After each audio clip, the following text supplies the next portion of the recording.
I gave people all the stuff they really needed. Social security checks, utility bills, TV guide. I want a TV guidance counselor. TV guidance counselor. Staying up to watch all night, and everything's gonna be alright with my TV guidance counselor. Hey everyone, welcome to TV Guidance Counselor. I am Ken Reed, as always, your TV Guidance Counselor, and it's a very special episode of the show this week. If you're a regular listener of the show, we know June was my birthday month. I did a bunch of extra episodes. Well, you know what? Let's just move that into July because I had the opportunity to speak to one of my personal heroes, the writer, director, film critic, I guess you could say he is, and just one of my personal heroes, Mr. Alex Cox. Alex has done so many good things. Has so much integrity, smart, talented guy. Mostly Repo Man is probably what most of you probably know him from. My favorite movie. And wanted to talk to him for years. He wrote a great book about The Prisoner a few years ago. He's written a number of books. And I just can't believe I got the chance to sit down and talk to him. He has a Kickstarter going right now for what will be his last movie. It is a Western version of Nikolai Gogol's Dead Souls. And I'm very excited about it. So that is one of the reasons that I have this episode, did a quick turnaround time, recorded this yesterday, out so that you have time to go to the Kickstarter. There is a link in the show description here. You can just Google Alex Cox Kickstarter, my last film. Even $10 you can help contribute to this film. And I'm looking forward to seeing it. And I think that we should all pitch in a little bit and get something cool out of it. Obviously, if you don't have that kind of money, that's fine too. Or if you have an extra $2.5 million and want to finance the Repo Man sequel, this won't be his last film, but we talk about that here. So I'm so excited for this. I'm excited for you to hear it. You're going to love it.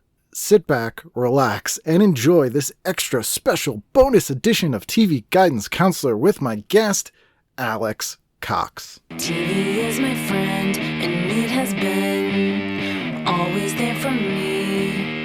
In time of need. Alex Cox, how are you, sir? I'm very well, thank you. How are you doing? I'm doing very well. I'm very excited to have you on the show. I am a huge fan of your work and so many of the things you've done. But the first and foremost reason, and this is with mixed emotions that I promote this, you have a Kickstarter going for your final film, which is why it's mixed emotions, because I'm excited to see it. And this is a sort of a Western, and you're sort of doing a Western take on Gogol's Dead Souls. Yes. Which is I don't know why no one has adapted Gogol into the Western genre before. Yeah, it's interesting, isn't it? Because it really, it seems like a very good match because the Dead Souls that Chichikov is acquiring in the book are an analog for innumerable suffering, hungry of the earth in the American West. And so you'd think somebody would have done it before, but nobody has. Yes, which is brilliant. And it's like the same time period. Like it's not even like you're really, swapping too much. It kind of makes sense. And the other reason it's great that it's a Western is because it's sort of your genre in a lot of ways, isn't it? It's sort of, I don't want to say your favorite genre, but it seems to be the one you know the most about and kind of return to in various ways. Yeah, I think so. I grew up watching lots of cowboy films, and there was lots of cowboy stuff on television as well when I was a kid. So I definitely had a surfeit of Westerns when I was growing up. And it's a nice form, it's a very flexible form that you can do a lot of stuff. I have a theory that the sort of sci-fi replaced the Western in television, but it fit the same function in a lot of ways. Yeah. And in the cinema as well. Very true. And it's also interesting to me because, so you're growing up did you grow up in Cheshire? Is that where you grew up? Yes, it was the Wirral Peninsula, which was a peninsula that sticks out. It was on the very edge of Cheshire, in between Wales and Liverpool. And then when I was still young, it was sort of removed from Cheshire and made a part of an administrative area called Merseyside. But then another government came along and then they gave it back to Cheshire. So I'm not quite sure the status of the Wirral Peninsula now. But I grew up where So Gawain spent Christmas on his way to meet the Green Knight. Okay, so it's very sort of English countryside. Yes, and very north of England countryside. Some of the towns there have Viking names, and some of my friends had Viking names. So there was a lot of cultural interaction between the Welsh and the English and the Vikings and who knows who else. So I bring that up too because it's some people be like, wow, that's strange that you would have this affinity for the American West growing up in England, in the mid-century. But it's not totally out of character with that sort of part of the world and that sort of part of the United Kingdom. Well, Liverpool was before I was born, Liverpool was where the boats went to the United States. So, many, many ships left the port of Liverpool to go to New York and Boston and South America. And so it was a big transit point at one time when we still had a shipbuilding industry, when there was still massive ocean line. You're watching all these sort of Westerns on TV as a kid, mostly movies, but I assume you got some of the shows too, which, side note theory, just because you're a prisoner guy, in your book, which is great, I recommend to everybody. It comes up on the show often.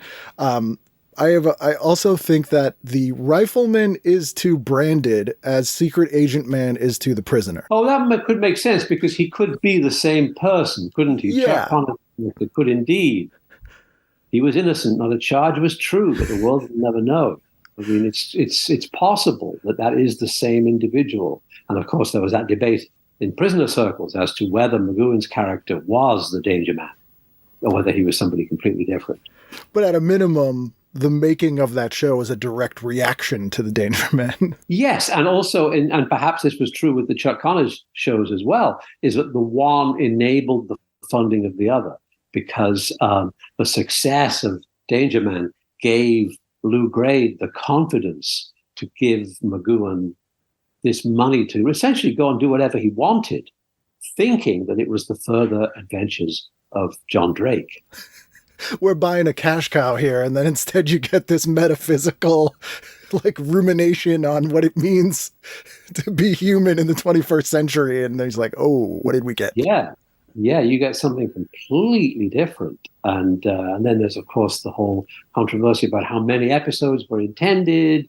And certainly McGowan and his closest collaborators were planning on shooting at least 3 more episodes when the thing came down, curtain fell. But it's interesting because that was sort of had the plug pulled out before it ended. So what we have is what we consider the ending. But also Dead Souls, that book ends in the middle of a sentence. Well, the book was meant to be part of 3 books because Gogol wrote Dead Souls Part 1, and it was majorly successful. People wanted a sequel. So he said, well, actually, I'm doing a 3-parter here. There's going to be part 2 and then part 3. And he wrote part 2 over and over again, but hated it, would burn it. He would burn all his notes and burn the manuscripts and start again. And so there are fragments of Dead Souls Part 2. And there are no fragments at all of Dead Souls Part 3, which I don't think he even ever wrote. And it's easy to see why, because Dead Souls Part 1 is about all bad people, what bad people do, how they behave. Yes. Very entertaining, Part 2 is supposed to be all about good people, how good people behave. Much, much more difficult piece to write. And Part 3 was supposed to be about heaven. Right. What goes on in heaven, quite difficult. There's lots of medieval paintings of hell. There's very few medieval paintings of heaven. Yes. And there's a reason for that, and there's a reason that the book that was easiest for him to write and the most successful was the one about the bad people.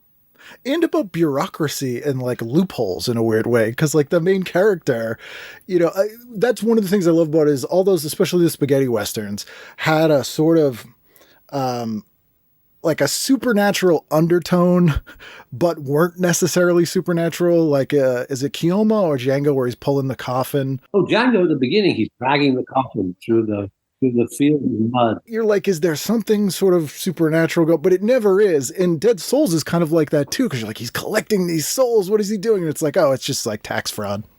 He has a financial purpose. Yeah.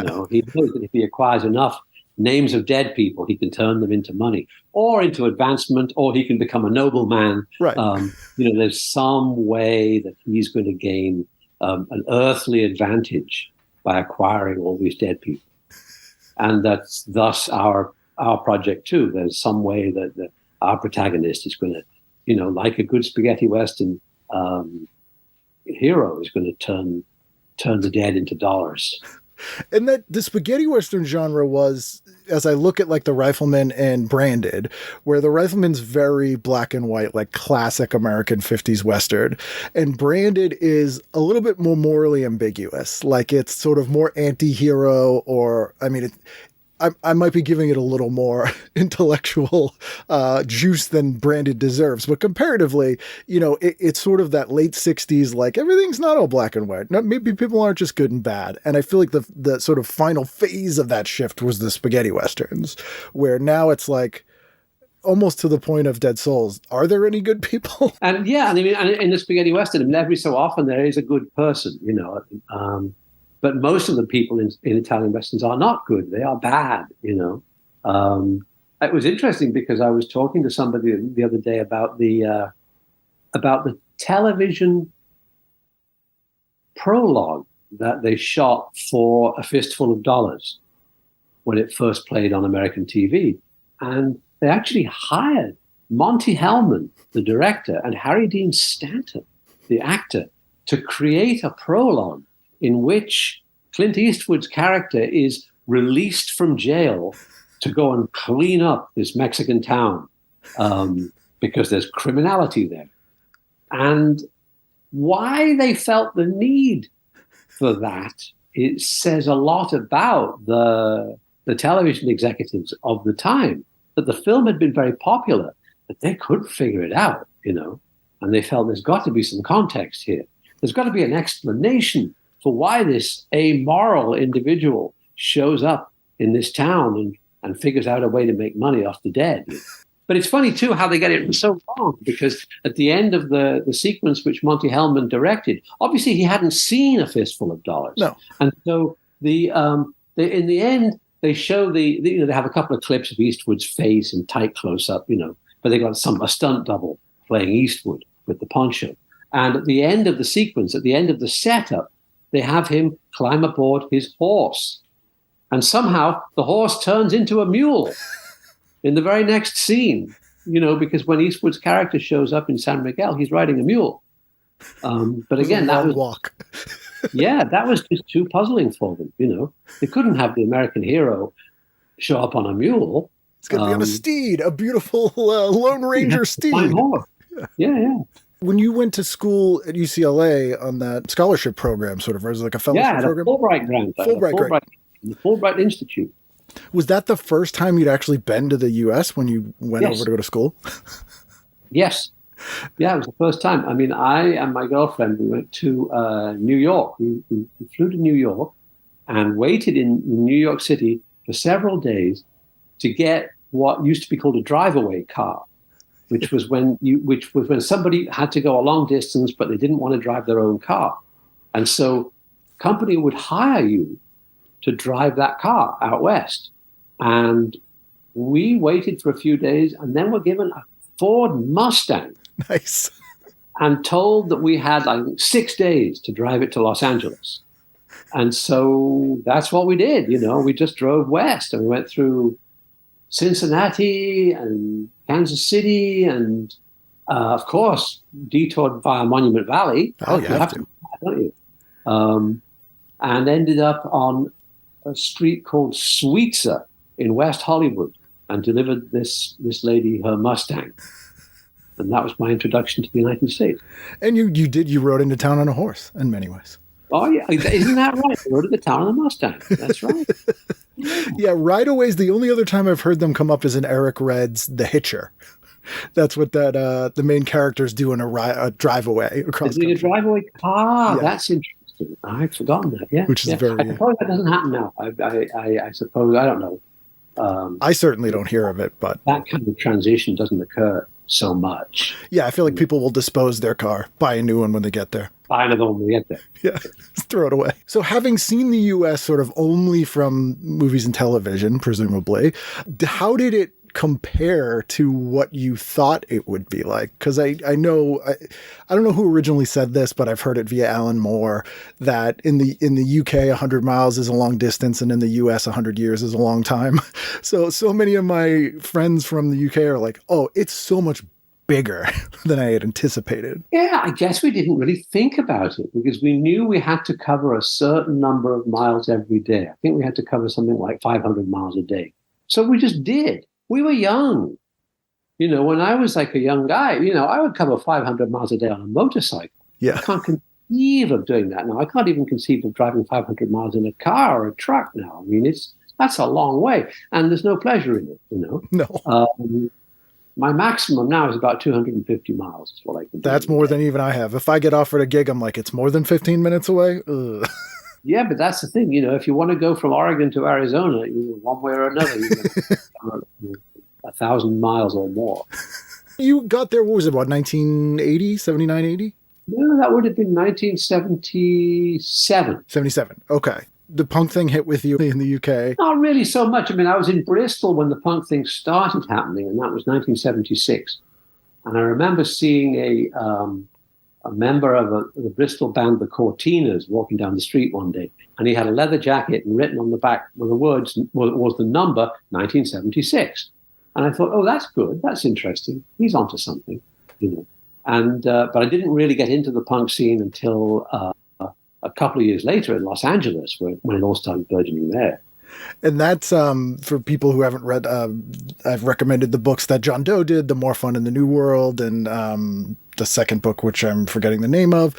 They sort of really go into a great detail in that sort of the fruitful sort of artistic before the Beach Kids ruined it with hardcore. Kind of, at least. I don't think they ruined it with hardcore. I think hardcore was great too. I mean, it was all part of the process. It was all part of the movement. The movement had various phases, and the bands were so different. I mean, X was so different from Fear, and Fear was so different from the Circle Jerks, and the Circle Jerks were so different from Black Flag, and so. Yeah, it was all a movement, and it had many the Screamers and the Weirdos, and there was so much variety.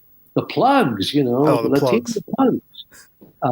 There was so much variety, and peripheral LA bands, which were kind of punk and kind of something else, like Wall of Voodoo. It was just a tremendous time to be going to see live music. I think about, and Repo Man is one of my all-time favorite films, with that sort of downtown, the art scene too, like the Gary Panter stuff and like the Paul Rubens stuff, mixing with the sort of punk rock. And it reminds me that generation is sort of the first generation who grew up always having rock and roll or always having television. They were the first generation to start making their own art, having always had these sort of vehicles that were new prior to that. And so we started to get this sort of reflexive or like evolution of that sort of thing in very interesting ways.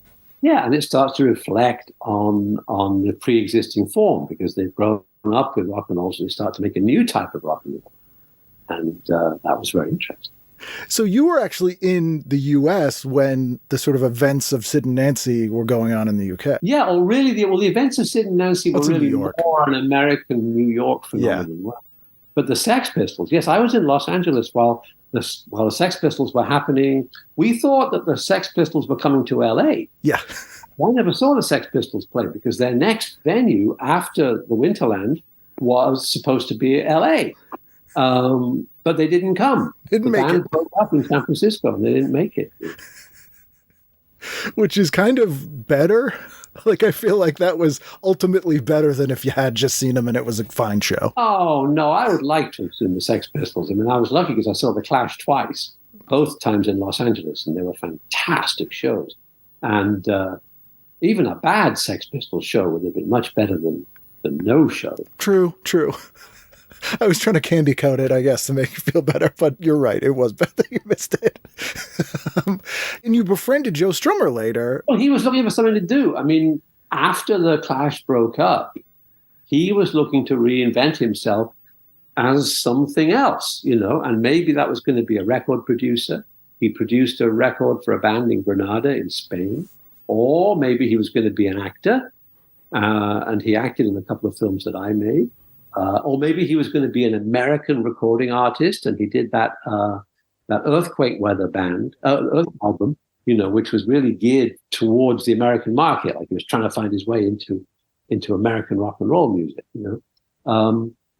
and so he was just looking for something to do. He was looking to reinvent himself as something. And of course, what he really reinvented himself as when I knew him was as a film composer. And he wrote the score for Walker, which is one of the best film soundtracks ever. It's amazing. Yeah. And it makes me sad that we didn't get like tons of soundtracks from him. Yeah, I know. And he could have done it too. I just think he retreated for a while. The problem or the great thing about having been in the Clash was presumably he always had an income stream. There was always money coming in from the Clash records. Should I stay or should I go? There was always money coming in, and so he didn't need to work. And one of the issues that I have faced is that I've always needed to work. I've always needed to get money. And so that's why a lot of the characters in my films are they have to get money, but that kind of keeps you on your toes, keeps you busy. I wasn't able to retire to my country residence for 20 years. I had to keep at it. Yeah, it's I guess it's the price you pay for that ethos of doing stuff that you want to do. It's not always necessarily the commercially viable stuff. I think with the Clash, it's kind of a fluke that happened. I mean, obviously they're great records, but the fact that they also were commercially viable was like a 1 in a million that happens every now and then. But generally the people, who make the best stuff, they're not making the most money, and it's not the stuff that grows over time to be this investment. Yeah, but then think about the Beatles and the Clash. I mean, they quit at the height of their commercial success. Because they just got tired of each other, didn't want to hang around each other, didn't want to make music together anymore. And so for the rest of us, our hearts were broken when that happened. It was like when John Doe and Exene split up. No, they're the honorary parents of the LA punk scene. They can't split up, but. People do what they're going to do. And the Pistols had to split up. The Clash had to split up. The Beatles had to split up. Joe was living in Boston for a bit in the late 90s, and I knew him here, which blew my mind because I'm like, this is Joe Strummer. What was he doing in Boston? I don't know why he was here, but I don't know if he was trying to just get out of LA for a bit or wherever he was for a while, but he was here for about a year in 96, 97. And he was just hanging around. When I was in a punk band, we started with Dropkick Murphys, and Joe was doing stuff with the Bosstones, and he would just be at shows. He was just kind of hanging around here.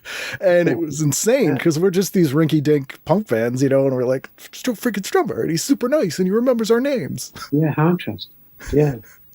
Which blew my mind. That was probably the first person of that, that sort of era and I don't know what the word I'm looking for is, status that I'd ever met in the context of something that we were doing at a much smaller level. Yeah, how interesting. Which was interesting. Was Harry Dean the first guy you worked with that had been in the Westerns and those things? Had you seen that extra footage prior to doing Repo Man?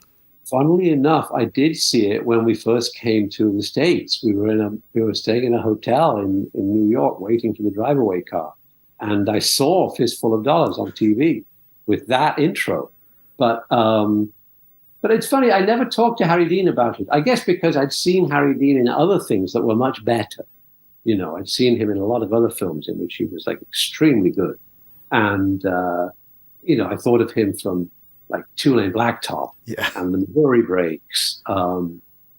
And, he had an illustrious career and was a fabulous actor. And so we never got around to talking about that intro to Fistful of Dollars.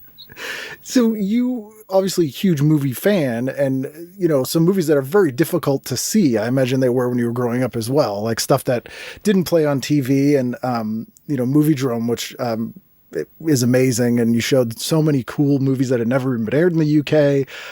You couldn't get on home video and those sorts of things.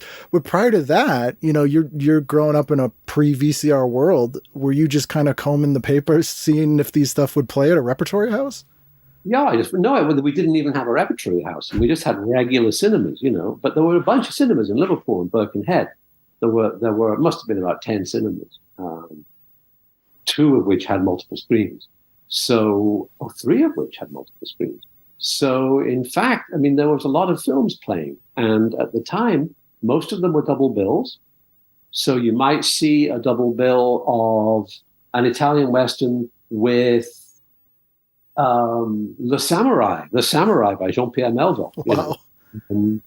Because dubbed in English. There was a lot more foreign films in those days, even though they'd be dubbed in English because they'd be playing in commercial cinemas. And we had a local film society as well in Liverpool, Blue Coat Chambers, and that's where I saw Yojimbo for the first time. So there was a lot of cinema, and I was a keen cinema goer.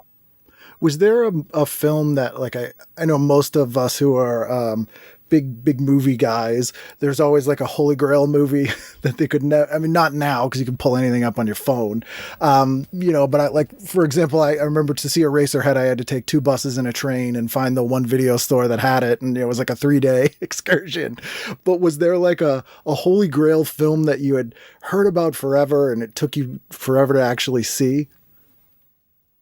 Oh, well, I'd always wanted to see the Corbucci movies, which seem to have been banned in England. Django and The Great Silence. Yeah. Both of which I think ran into censorship problems with the British Film Censor. So those were, films that I wanted to see and had to wait a long time to see.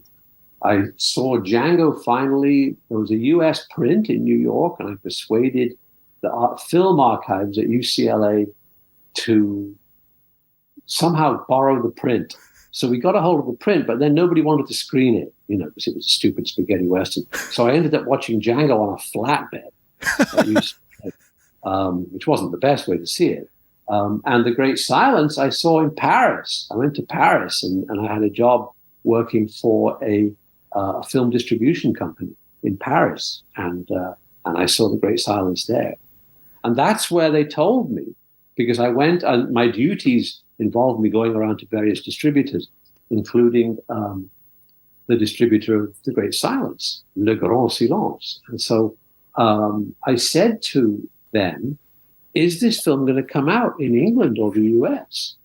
And the guy goes, well, we intended to bring it out, but the rights have been bought by 20th Century Fox. And they've bought it because Clint Eastwood wants to do a remake. And so they're not going to release the original until Eastwood has done the remake. And of course, Eastwood never did the remake. No, so it just buries it forever. Yeah, but that buried it for years. He made a film called Joe Kidd. Oh, yes. They go up into the mountains, so there's a bit of snow, and one of the characters, I think it's Don Stroud, has the automatic bolo pistol, the Mauser bolo, that Tarantino uses in The Great Silence. So obviously Eastwood had seen the film and was referencing it slightly in Joe Kidd, but for whatever reason, either the studio wouldn't let him or he lost faith and didn't want to be killed at the end of the movie. Well, he wasn't really established as like a marquee director at that point either. So it probably would have been early days. That's right. The Joe Kidd was directed by John Sturges. Yeah. So it would have been, if it was post Bridges of Madison County, he could have made it. But then you see, because it was a movie, look at that thing, I can't die. Yeah. I've had movie actors say that to me, movie stars, when I've been trying to persuade them to be in a film, I can't die. And you're just thinking, oh, yes, you can. And you will one day. And what are you going to do then? I'm thinking of so many ways for you to die now.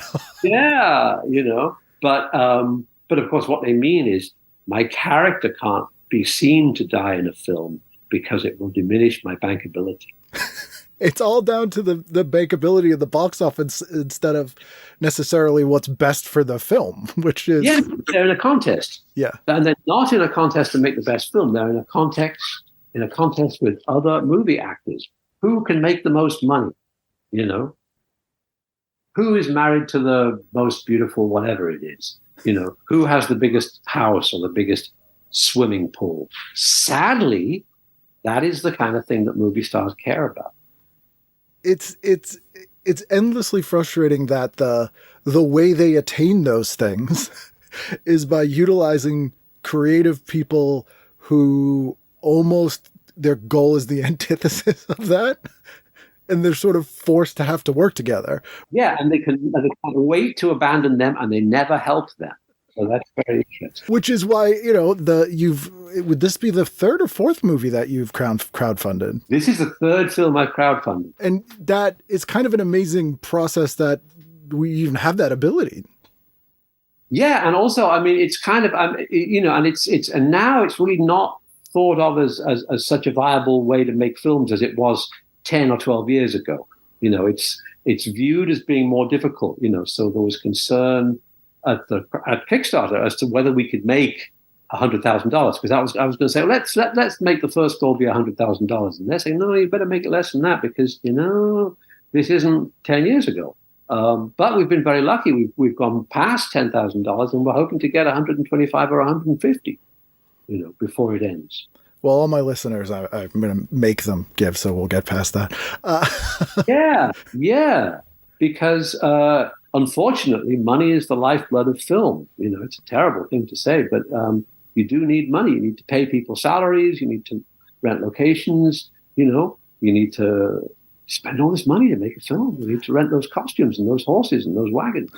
Do you find it easier to make a better film for less money now because of technology or anything, or is it kind of the same as it was when you're doing Repo Man? Oh, the only thing that's changed is shooting on video as opposed to shooting on film. Shooting on video is definitely cheaper than shooting on film. Absolutely. And less complicated. But shooting on film, it has certain rewards. You know, there's a certain visual aspect of film which you really can't replicate on video. But it's interesting too. I mean, there are other downsides. I saw The Bike Riders last week, the new film that's just come out about the origins of U.S. motorcycle gangs, and very proudly they were saying that was made on film. Sure enough, it was. But there are moments, you know. There are moments when it's not super sharp. Right. And I'm thinking, man, I should start bringing my glasses to the movie. But no, because then the next shot will be super sharp. But then the next one will be a little bit soft, you know, and you're just realizing whoever's pulling focus on this film really doesn't quite have it together. And you know, and with video, you apply the sharperizer to it afterwards. But film is less forgiving. You really have to get it right when you make a film. You have to get it absolutely right. On the other hand, the fact that they shot on film means that there are no drone shots because the camera is too heavy up there to carry. Yeah, you know? And so the film is rooted to the ground, and that's very interesting and makes for a very, you know, kind of a good experience if you're watching a film about motorcycles. Because that reminds me that one of the things I've heard you talk about often, you know, especially some of the Movie Drome intros, is sort of how the ability to do different shots or like the editing process affects the tone and style of the movie, the content, not just the presentation. Like, I remember you talking about Rope or, you know, some of the single take stuff, and you've made at least one film that was kind of with that approach, right? Where you're trying to do like long single takes, right? Oh, I think I've made 4 films like that. Yeah. Okay.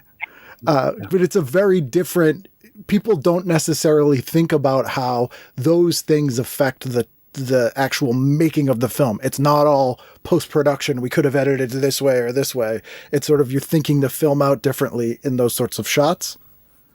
And now it's different because now with video you can shoot for longer, because when we were shooting on film, we were limited to an 11-minute shot. That was the longest shot that you could shoot, because then the reel would run out. Right. There wouldn't be any more film in the magazine. So you couldn't go for longer than 11 minutes. Whereas now, think about a film like Hunger, that scene where Bobby Sands and the priest just sit at the table and they talk about whether he's going to starve himself to death or not and smoke cigarettes. That scene's 17 minutes long, and it's a single take of 2 actors. And that's the glory of video, is that you're not limited to that 11-minute maximum length. So you're still seeing new movies often, it sounds like. Yeah, I like films. Yeah. It's my job. I like it. It's odd that that's refreshing to hear, though. I want to see what people are doing. And when I was teaching at CU Boulder 10 years ago now, and a university in Colorado, and the students would turn me on to films. We were talking about long takes, and the students would say, "Oh, well, I have to see this film, because this film, the conceit of it is it all happens in one take." And so it was a Uruguayan horror film, And so, yeah, it's interesting to see what people are doing. And sometimes you see something quite amazing. Yeah, I always say to people, too, like, more in the context of comedy, just because I do stand-up, but I'm like, watch a ton of it, because even stuff you hate is helpful, because if you can figure out why you hate that, that will make what you do better. Yeah, and at least it challenges you and makes you think, why do I hate that? Why does it feel so bad to me? Because like something like that movie, like the one I just talked about, the end of the Bike Riders is so stupid, so lame, so crybaby-ish, and yet the film has some tremendous moments and some great performances. So it's always something, unless a film is truly bad. Yeah. There are some truly bad films. Oh, yes. But often, if it's not like a franchise film, if it's not like the latest Marvel comic or the latest Star Wars, then there's usually something in there that you can see and that will inspire you. Were you a comic reader growing up? Because you've written comics. You wrote a Godzilla comic, I think, right? Yeah. I used to read Mad Magazine, and I used to read mostly DC comics rather than Marvel, because my cousin, who I got most of my comics from, was a DC fan. But I was very into also Doctor Strange. And then Doctor Strange got me into Steve Ditko as a comic book artist, and I appreciated Ditko, The Mysterious Traveler, and those comic books. So yes, I was very into comic books. Because and the sequel to Repo Man you did as a graphic novel, which I loved. That's right, it became a graphic novel. The Ditko stuff where he got all into the weird Ayn Rand objectivism and all that Mr. A. Yes, which is all very fascinating. I feel like not enough people know about that era of him. It's right, but it kind of crippled his style as well, because Sure. Then he became obsessed with didacticism, and there's so many words that the words are crowding out the characters. Yeah. There'll be a panel that's all words, all Ayn Randy and stuff, and the character is like squeezed into the corner of the frame, So I think that that was not Ditko's finest hour. No, it's interesting given his other stuff, but yeah, I love his DC stuff where like Shade the Changing Man, and when he really just went like bonkers, but not Ayn Rand yet. Yeah. And Doctor Strange, the wonderful kind of other dimensions that Doctor Strange would go into before the Dread Dormammu. That was comic book art of the highest order. Well, it's so strange to me too that I look at the stuff Ditko did and Jack Kirby, and their sort of cosmic stuff, their stuff about multiverses, all that kind of stuff, and I'm like, these two guys inadvertently laid the groundwork for what has become all mainstream entertainment for the last 2 decades. Like, yes. How bizarre from this like 60s sort of weird post-hippie cosmic mythology that for those guys. Yeah, and they were the illustrators. It was Stan Lee that wrote everything. Even though that people would fight him for a shared credit because their contribution as the illustrator was enormous. But Stan Lee was the guy that wrote it all, And because I collaborated with Stan Lee on a script for a Doctor Strange project. Oh, wow. I didn't know about that. Yeah, and we wrote it together, but every day, he could only write for a certain amount of time, and then he had to go away and write the Spider-Man strip for the newspaper. Oh, right. Stan, get somebody else to do that. We should keep working on Doctor Strange. No, this is what I do. And every day he would go away, lock himself away, and write the next 4 panels of Spidey's adventures in the newspaper. He was, and that's where all of our popular culture, for good or bad, comes from. When was that project that you guys worked together? It must have been the late 80s. Okay, so that was probably when Carlico had bought like Spider-Man and Marvel had sold off some of the rights to stuff. So Corman had Fantastic Four. So were you just doing the script or was it set up somewhere? We were trying to make it with, I know what had happened. For some reason, I was in the offices of American Zoetrope, Francis Coppola's company in San Francisco in the Flatiron building. I know why, because I knew the guy that lived in the basement or that worked in the basement, Richard Beggs, the sound designer, had a studio in the basement.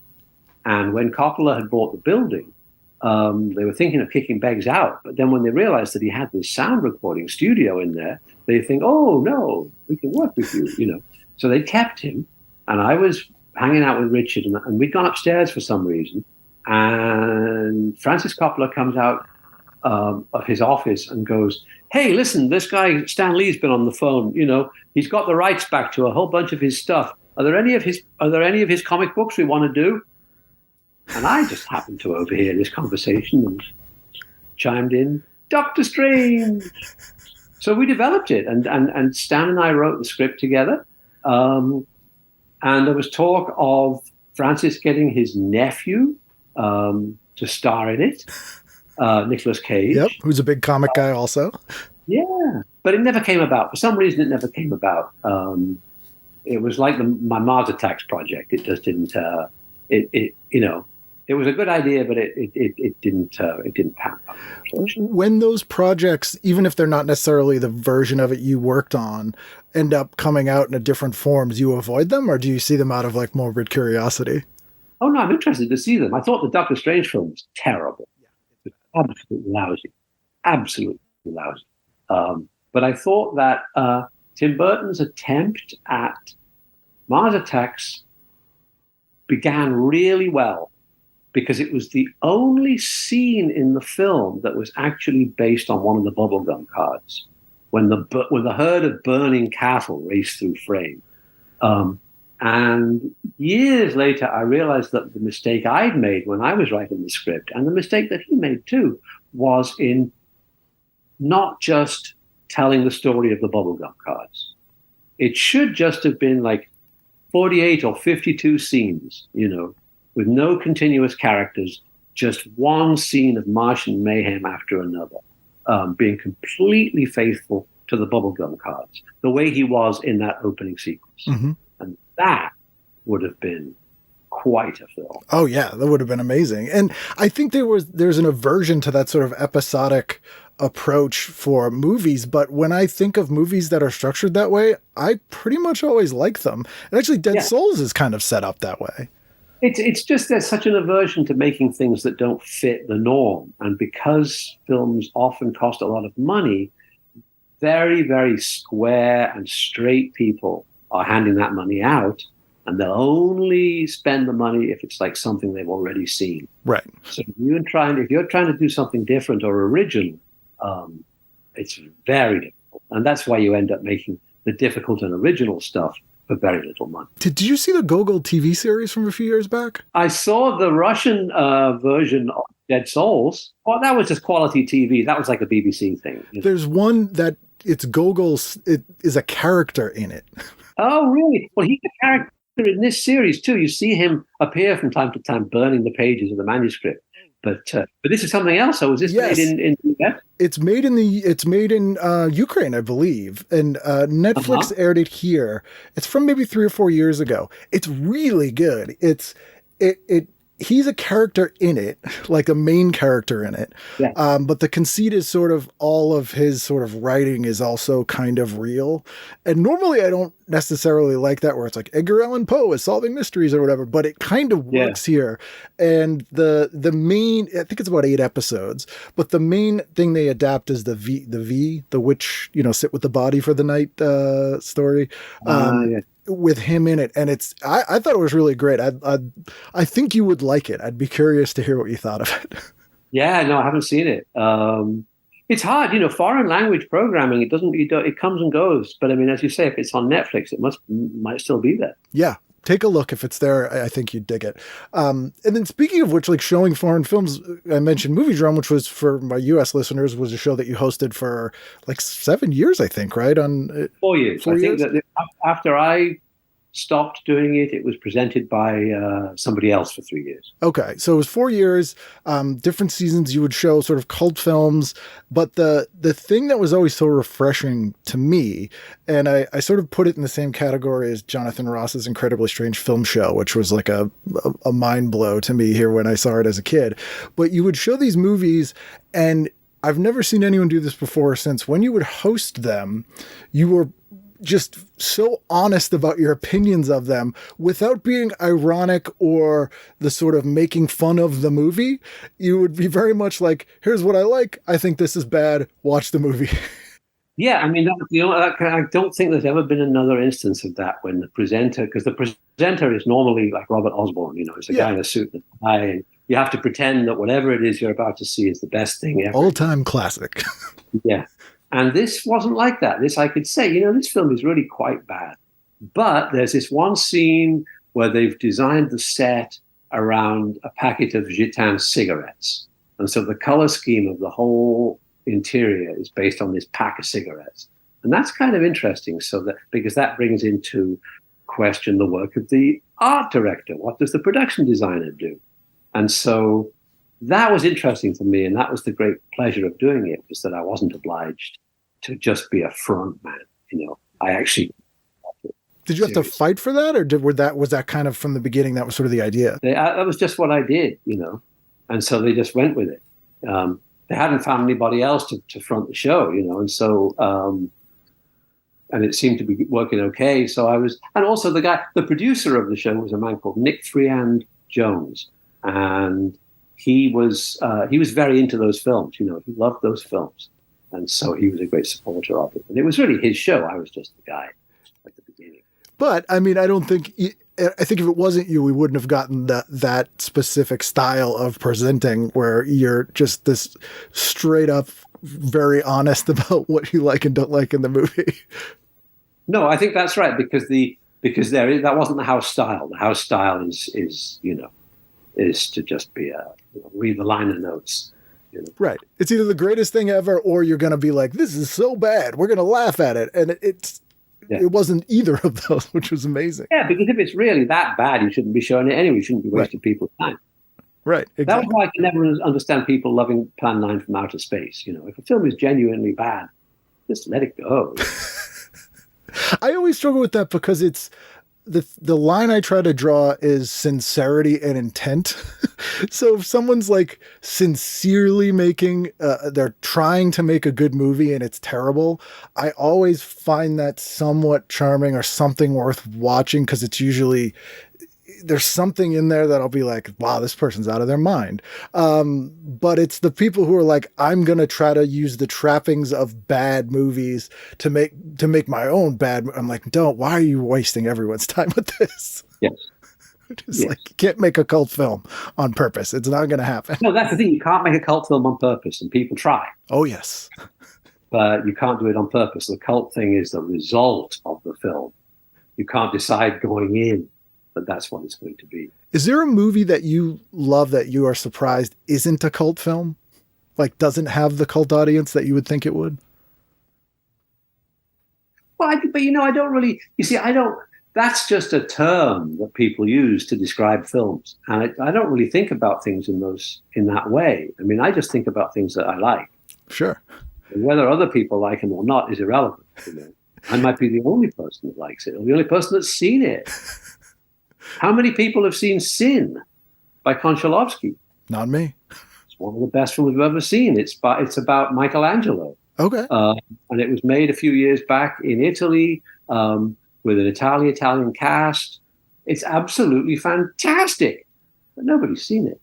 It's on the list. It's on the list. Thin, it's called. Is there something you've made that you're particularly proud of that you feel like not enough people have seen that you would recommend they check out? I mean, Walker's probably your favorite movie that you made. Yeah, no, I love Walker. And Walker for a long time was very, very hard to see. But now you can get it on Blu-ray or DVD from Criterion in the US. You can get it in Europe on Coke Media. It was always available in Japan. Sometimes there are, Walker definitely was suppressed for a long time. Repo Man was suppressed for a long time. Yeah. The same studio, because they just hated the film, But these things kind of sneak out. There's a film by Francesco Rossi called The Mattei Affair about the guy who invented the man who was the kind of the originator of the Italian petrochemical business after the Second World War. What more boring subject could there be, But it is brilliant.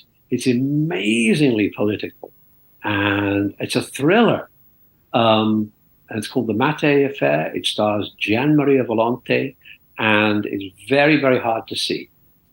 Very hard to see, because Mattei was probably murdered either by the CIA or by the French Secret Service or by the oil companies, by a hitman from the oil companies. And unfortunately, the film was made for Paramount.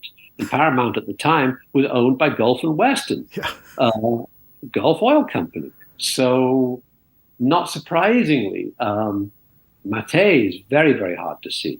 And even Walker in the States, Criterion have got a license to distribute it on disc, but they're not allowed to stream it.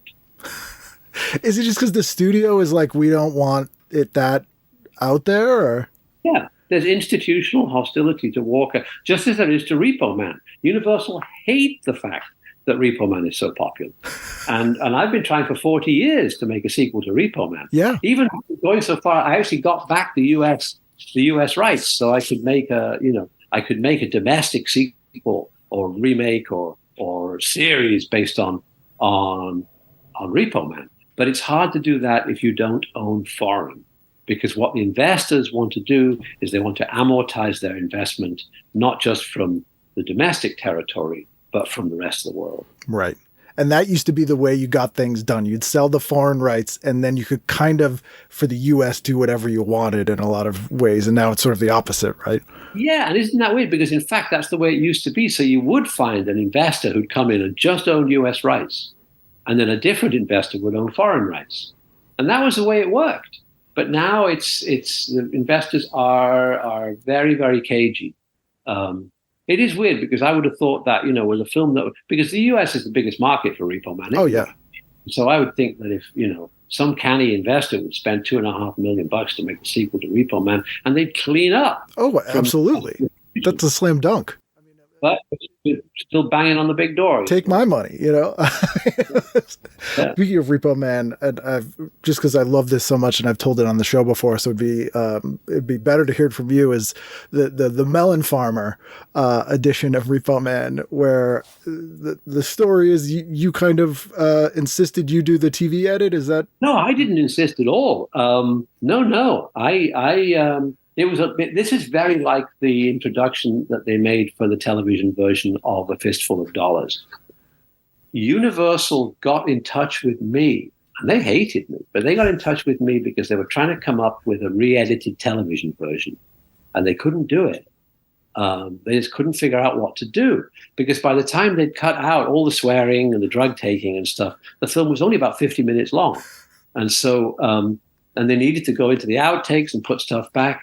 And they'd shot new footage and all this stuff trying to fix it, and they'd made such a mess. It was unbelievable, They'd shot like pictures of the car license plate, where the face of the devil appeared and disappeared, So you see, Hollywood is run by Satanists. It's true. Fair, yeah.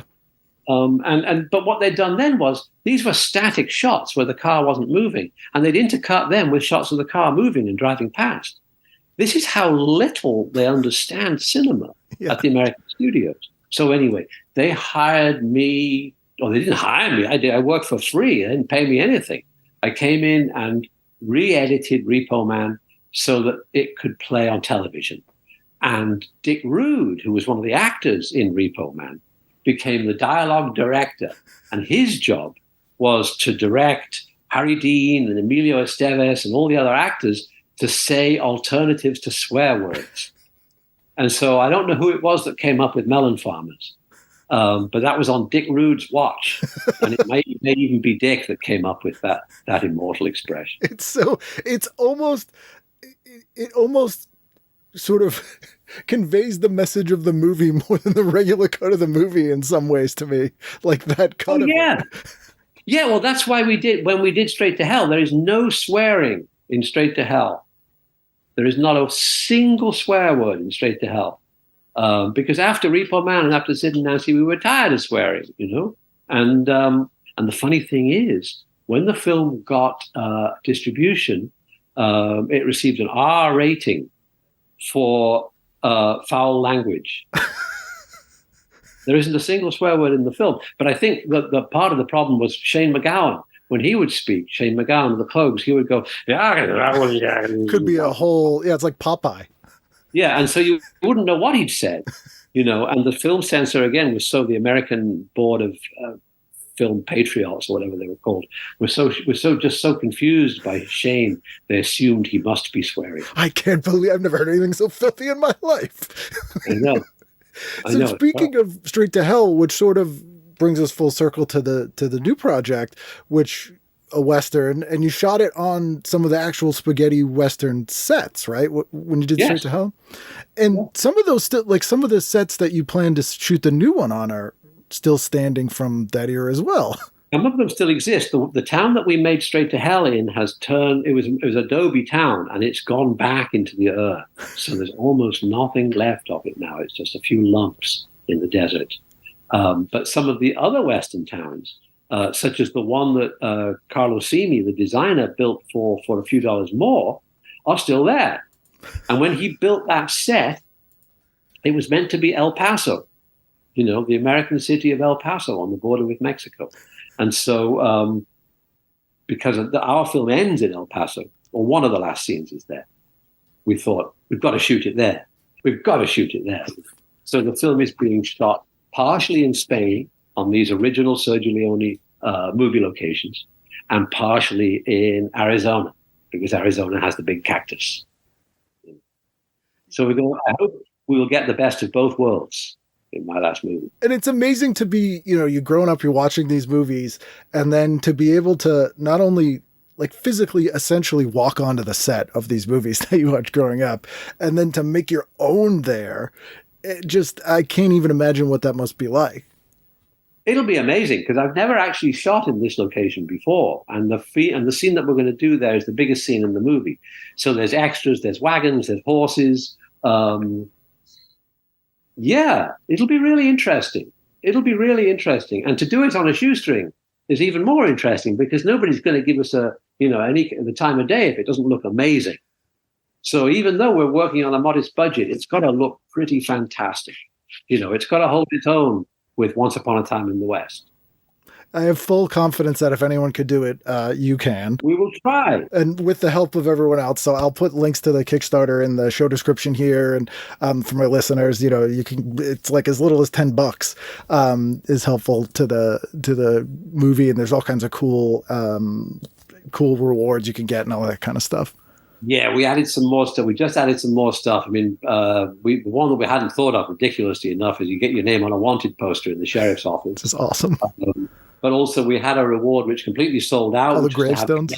Have your name on a gravestone or a cross in the graveyard. So there's other kind of weird and bizarre rewards that can be obtained by backing my last movie. Perfect. Well, thank you so much for doing this. I really do appreciate it. As I said, I've worked with you for a long time, and I know the movie's going to be great, and I'm really looking forward to it. Thank you very much, and thank you for having me. Oh, baby, I see There you go, Alex Cox, Repo Man, Sid&Nancy, Movie Drome.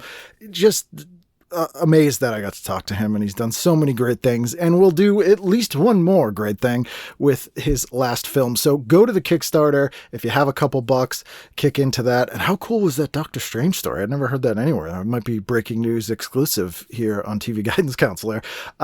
If after you give $2.5 million or a couple bucks to the Kickstarter, you have any bucks left over and you want to help me with my show, you can go to Patreon.